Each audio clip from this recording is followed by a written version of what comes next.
আসসালামু আলাইকুম সম্মানিত ভিউয়ার্স, আমি ইঞ্জিনিয়ার মোহাম্মদ বোরহানুদ্দিন চিটাগং ইন্টেরিয়রের পক্ষ থেকে আরও একটি নতুন ভিডিও নিয়ে আপনাদের সামনে উপস্থিত হয়েছি। তো আপনারা দেশে এবং দেশের বাইরে প্রবাসে যারা ইন্টেরিয়র ডিজাইন সার্ভিসটি চট্টগ্রাম শহরে পেতে চান, আমি স্ক্রিনে আমাদের কন্ট্যাক্ট নাম্বার শেয়ার করে রাখবো। সরাসরি আমাদের সাথে কন্ট্যাক্ট করে অ্যাপয়েন্টমেন্ট নিয়ে আমাদের অফিসে যোগাযোগ করতে পারেন। আমাদের office address S A tower, Muradpur, Chattogram. তো আমার পেছনে ব্যাকগ্রাউন্ড দেখে বুঝতেই পাচ্ছেন একটি ড্রয়িং রুমের ডিজাইন দেখানো আছে।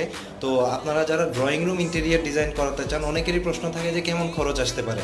তো সেক্ষেত্রে আমাদের কিছু ইনফরমেশনের প্রয়োজন পড়ে যে আপনার ড্রয়িং রুমটির ফ্লোর স্পেস মেজারমেন্টটি কী অবস্থায় আছে, ফ্রেম স্ট্রাকচারগুলো লাইক হচ্ছে কলাম বিম এই পজিশনগুলো কেমন আছে, জানালা আছে কিনা, ব্যালকনি আছে কিনা, এই জিনিসগুলো আমাদেরকে দেখা লাগে। তো তারপরেই হচ্ছে যে আমরা ধরেন যে একটা TV unit, modern TV unit করতে গেলে পজিশনটা কোথায় দিলে ভালো হবে, ইলেকট্রিক্যাল ফাংশনগুলো কিভাবে অ্যারেঞ্জমেন্ট করা যায়, এই ধরনের ব্যাপার স্যাপারগুলো পরবর্তীতে হচ্ছে যে আপনারা আমাদের মাধ্যমে গাইডলাইন পেয়ে যাবেন।